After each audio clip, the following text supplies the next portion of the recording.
Remember during the WNBA season, oh my gosh, all the ratings, the record ratings, blah, blah, blah, blah, blah. But what did we say continuously here on this channel? Yeah, record ratings. Of course you guys are going to have record ratings. Nielsen changed how they count numbers. Of course their ratings are going to be more. It would be kind of embarrassing if they were that much less. Well, Sustainable, Unrivaled, their numbers came out and they are less. For months, the story sounded perfect. Growth was coming. Momentum was real. The future looked secure. Then the numbers started acting weird. That's when the celebration got louder. Not quieter. Louder. Because when the data stops cooperating, the narrative has to work harder. Definitions began to soften. Clear benchmarks turned into flexible interpretations. And suddenly, a brand new way of measuring success appeared, one that conveniently told a better story. Now, there's an uncomfortable pause, the kind nobody wants to acknowledge, but everyone can feel.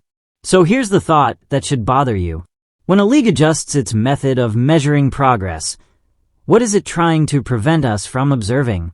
Usually, it's trying to protect the gap between perception and reality. Stable metrics reveal stagnation. They show when growth has plateaued, when audiences aren't expanding, and when engagement is being redistributed rather than increased. Changing the measurement resets the graph before the flat line becomes undeniable. It also hides broken promises. Expansions, new formats, rule changes, and media deals are sold with confidence and projections. When reality fails to meet those expectations, redefining success avoids admitting that the plan didn't deliver. Then there's accountability. Clear measurements create a trail. They allow people to ask, "You said this would happen. Did it?" Moving the goalposts erases that trail and blurs responsibility. And finally, it obscures who actually benefits. Owners versus players.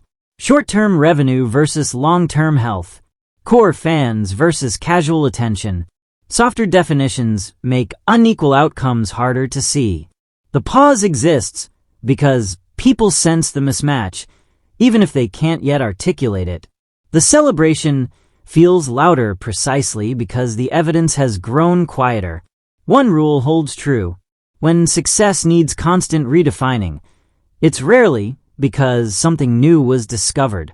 It's because something old, familiar, and inconvenient became impossible to ignore.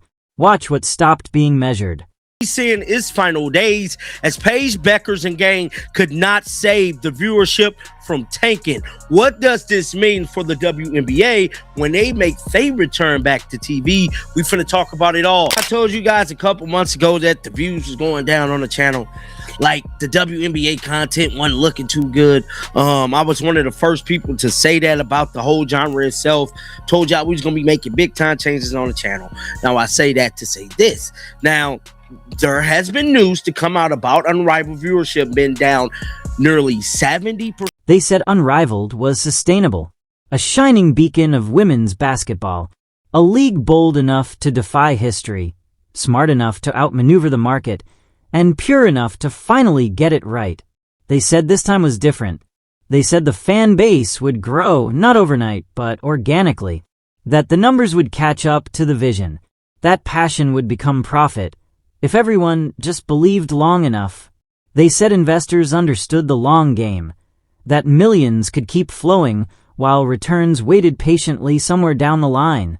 On polished courts, under perfect lighting, the players ran, night after night, highlight after highlight. Proof, we were told, that the product was undeniable, that talent alone could bend reality, that excellence could silence every question. They said sustainability wasn't about revenue yet. It was about momentum, about narrative, about building something bigger than the numbers. Losses were reframed as investments. Questions became growing pains. Doubt was dismissed as cynicism. They said this league wasn't just surviving, it was leading, setting a new standard, rewriting the rules of what women's basketball could be. And maybe all of that is true. Or maybe it's the same promise dressed in better branding. The same hope sold with fresher language. The same belief that love of the game can outrun balance sheets forever. They said Unrivaled was sustainable. They always say that right before sustainability has to prove itself. Unrivaled is sustainable, they say. They say. Ratings have come out for Unrivaled, and folks, if I was to say fall off a cliff, if I was to say significant drop off, I would be underselling how underperforming day one of Unrivaled really was. They said it, they did it, and they promised it. They said it with the kind of confidence that makes you want to double-check the fine print, because confidence like that usually comes with an asterisk, the kind you don't notice until it's too late. They spoke in absolutes, in polished press releases and carefully worded interviews. They said this wasn't a gamble, it was a blueprint, not a risk, but a revolution. They told us the numbers would follow the noise, that attention would turn into loyalty, and loyalty would eventually turn into profit. But if this was sustainable, then opening night of season 2 shouldn't have looked like a ghost town. It shouldn't have felt quiet. It shouldn't have looked like empty seats outnumbering diehard fans. It shouldn't have felt like the echo of possibility bouncing off half-filled sections, with tumbleweeds threatening to roll across the aisles. We were told to focus on the long term, to ignore first impressions, to trust the process, that growth doesn't happen all at once, and that patience is the price of progress. Any concern was brushed off as impatience, any skepticism labeled as negativity. Meanwhile, the players showed up. They always do. They played hard, ran the floor, and delivered exactly what was promised on the court. The product wasn't the problem. The effort wasn't the problem. The belief, at least from those between the lines, never wavered. The question was never about talent. It was about timing, about visibility, about whether belief alone can fill arenas and justify balance sheets, about whether confidence can replace demand, or if it only masks the absence of it. They said it was sustainable. They promised it was sustainable.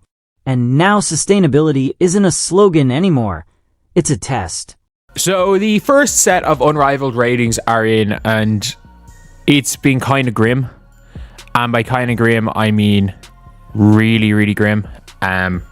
If you are Unrivaled, this is, if these are your ratings every single week on True TV, it's not the biggest disaster in the world, because by the looks of things, these True TV ratings were similar enough to what they were a year ago. Similar enough to what they were a year ago. The ratings are out, and calling them disappointing would be like calling a Category 5 hurricane a light breeze. Technically accurate, but wildly understating the damage. The numbers didn't just fall.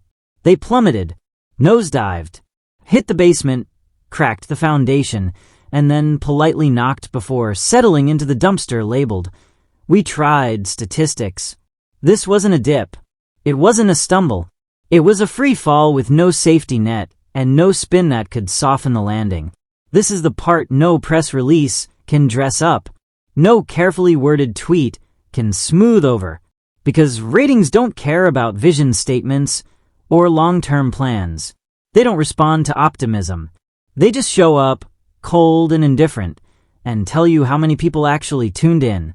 And the answer here was painfully clear. Not enough. That's when the excuses usually arrive. Wrong night. Bad lead-in. Too early in the season. Too soon to judge. We're told ratings are outdated, that engagement matters more, that the real audience lives somewhere else. Online on highlights, in vibes instead of viewers.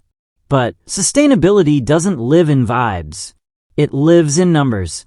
In attention that shows up consistently, not hypothetically. In proof that people didn't just like the idea of the league, but cared enough to watch it. These ratings weren't a warning shot. They were a reality check. One that cuts through marketing language and lands exactly where it hurts most. right at the question everyone's been avoiding. If this is the audience ceiling, what happens next?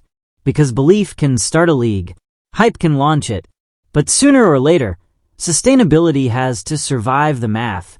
And the math just spoke.